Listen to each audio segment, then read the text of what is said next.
Assalamualaikum semuanya, kembali lagi di sini bersama Wong Anime. Jadi beberapa hari terakhir ini Wong Anime sudah bertekad untuk menambah-nambah vocabulary alias kosakata atau perbendaharaan anime yang dimiliki oleh Wong Anime dengan menonton seri-seri anime besar yang belum Wong Anime tonton. Kurang lebih ada 4 seri anime besar yang belum pernah Wong Anime tonton sama sekali. Yang pertama adalah JoJo Bizarre Adventure.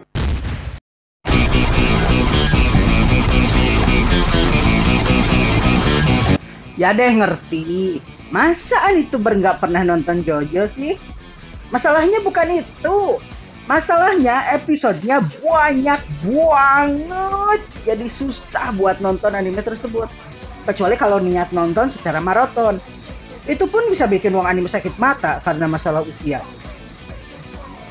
3 seri lainnya yang Wong Anime pertimbangkan untuk ditonton adalah Monogatari series, Fate series, dan Toaru series.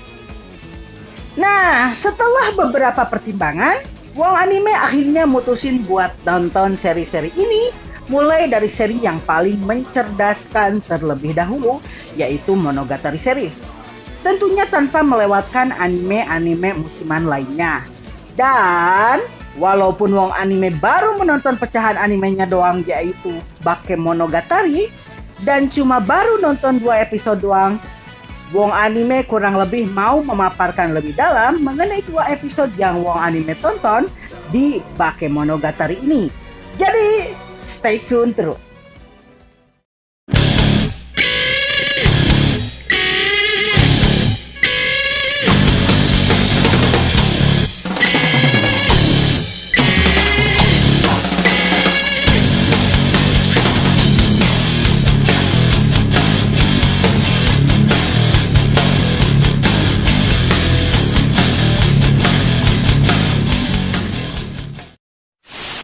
Jujur aja, ketika Wong Anime berusaha untuk menemukan petunjuk lebih lanjut mengenai anime ini seperti apa, kebanyakan anituber kelas atas seperti Anime Man, dia memandang anime ini dengan ulasan yang bagus dan bahkan memujinya hampir seperti memujanya. Dan setelah Wong Anime tonton 2 episode pertama, Wong Anime sadar kalau anime ini menggabungkan 2 unsur yang hampir-hampir tidak pernah menjadi fokus utama di anime-anime manapun. 2 unsur yang Wong Anime pikir tidak Indonesia sama sekali ini membuat anime ini memiliki bentuk yang berbeda dengan anime-anime kebanyakan. Unsur pertama yaitu anime. Jelaslah anime gak Indonesia sama sekali. Orang anime itu umum buat film atau seri animasi garapan Jepang kok berdasarkan definisi luar negara tersebut. Dan yang kedua adalah satu hal yang sekali lagi nggak Indonesia sama sekali. Apa unsur kedua? Ayo. Jawabannya adalah literasi. Yap, betul. Literasi. Literasi kok nggak Indonesia? Ya gimana mau nyebut kalau kita sebagai masyarakat Indonesia berliterasi? Orang dikasih screenshot berita tanpa link sumber aja kita percaya kalau itu berita asli tanpa baca artikel aslinya. Dikasih video berkualitas YouTube, kita malah ngelihat video clickbait enak-enak.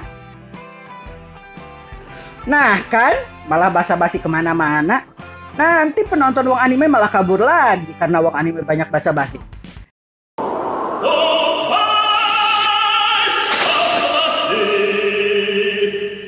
Intinya, anime ini menggabungkan 2 unsur yang biasanya jarang dijadikan fokus di anime-anime lainnya.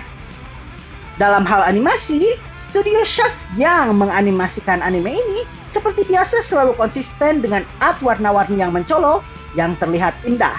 Walaupun bagi Wong Anime yang sudah bangkotan ini, tekstur warna yang sering dipakai oleh studio Shaft tersebut bikin lelah mata. Pada 2 episode awal Bakemonogatari, studio Shaft melakukan eksekusi art yang lebih spesifik dengan melakukan penempatan 2 warna kontras. Warna terang yang mencolok dan warna gelap yang mencolok. Ketika menggambarkan suasana tertentu, kedua warna ini akan mendominasi dan menunjukkan pencahayaan yang detail. Kombinasi terang gelap di anime ini membuat kita bisa membedakan dengan jelas antara adegan penting yang studio ingin penonton lihat dengan unsur environment atau lingkungan yang memukau. Kalau kalian mau teliti, maka kalian akan lihat dengan seksama bahwa anime ini menggunakan banyak sekali warna hitam jika dibandingkan dengan anime-anime lainnya.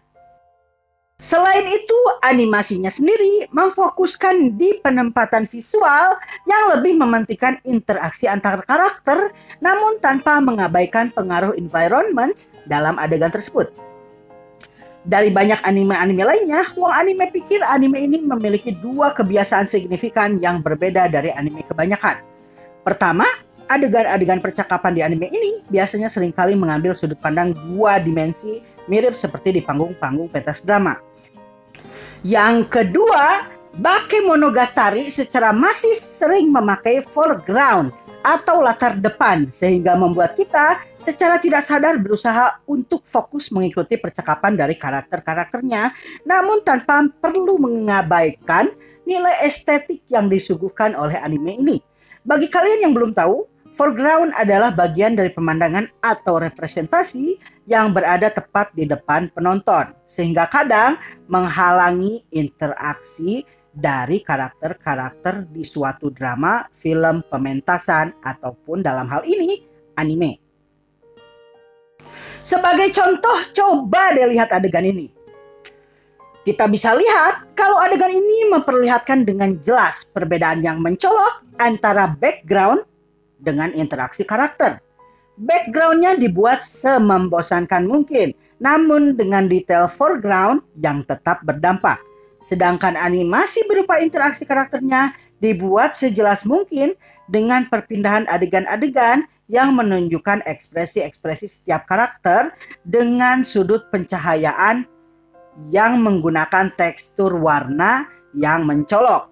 Namun dengan gaya animasi yang tetap minimalis. Meskipun animasinya sangat luar biasa, tapi ada satu hal yang tetap bikin anime ini jauh berbeda dengan anime-anime kebanyakan, yaitu penekanan penggunaan literasi pada anime ini.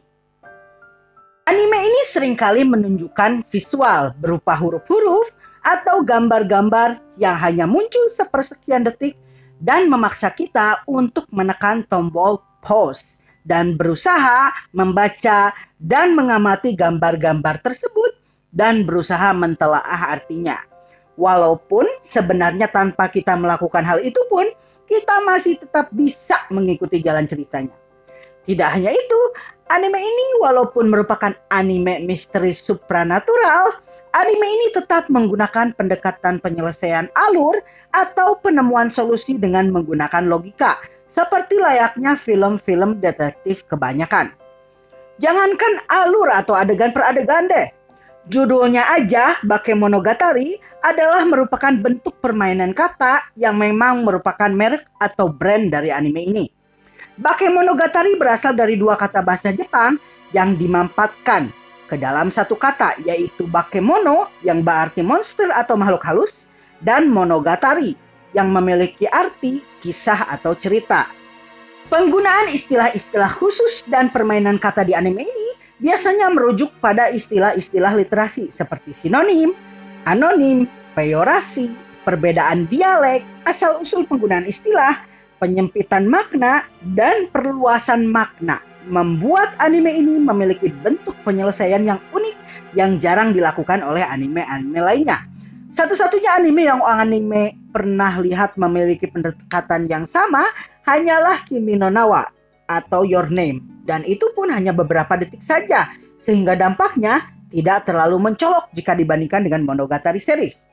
Intinya, anime ini memberikan kepada penonton analisis telaah bahasa untuk menemukan dan mengidentifikasi masalah dari para hero dan heroin di dalamnya dan memberikan solusi dan penyelesaian masalah yang sesuai dengan analisis dari telaah bahasa tersebut. Menurut Joy, si anime man, bahkan berdasarkan sudut pandang dari orang Jepang sendiri, anime ini agak kurang bisa dimengerti karena keunikan unsur bahasa dan literasi yang dipakai di anime ini, sehingga keunikan dari anime ini sendiri kadang tidak bisa diterjemahkan ke bahasa lain. Jadi, Wong Anime bakal setuju kalau anime ini memang buat para orang yang cerdas. Namun, walaupun brand permainan kata dan literasi telah menempel dengan anime ini, Bukan itu yang menjadi poin penting atau inti dari anime ini. Bahkan wong anime yang bukan orang Jepang pun masih bisa mengerti tentang anime ini. Poin paling penting dari anime ini bukanlah mengerti bahasa Jepang, tapi mendengarkan secara seksama atau menyimak dan menganalisa, sehingga kecerdasan yang diperlukan untuk menonton anime ini bukanlah kecerdasan seperti banyaknya pengetahuan di kepala, namun lebih kepada sikap dan attitude untuk berusaha lebih tahu lebih banyak. Yang sayangnya banyak orang Indonesia termasuk wong anime sendiri jarang mau lakukan, sehingga terlihat jelas mana orang yang berliterasi rendah dan berliterasi tinggi hanya dengan menyuruh orang tersebut menonton anime ini. Tunggu. Ngomong-ngomong dari tadi wong anime ngomong ngalor ngidul, kalian pada ngerti gak sih wong anime ngomong apa? Jangan-jangan wong anime sendiri gak ngerti wong anime ngomong apa lagi. Oke guys, itulah sekilas review wong anime atas episode 1 dan 2 dari anime Monogatari series. Maksud admin dari anime Bakemonogatari yang telah wong anime tonton. Jangan lupa buat subscribe dan like video ini. Kalau kalian ingin menonton video-video wong anime yang lain, silahkan tonton video-video berikut.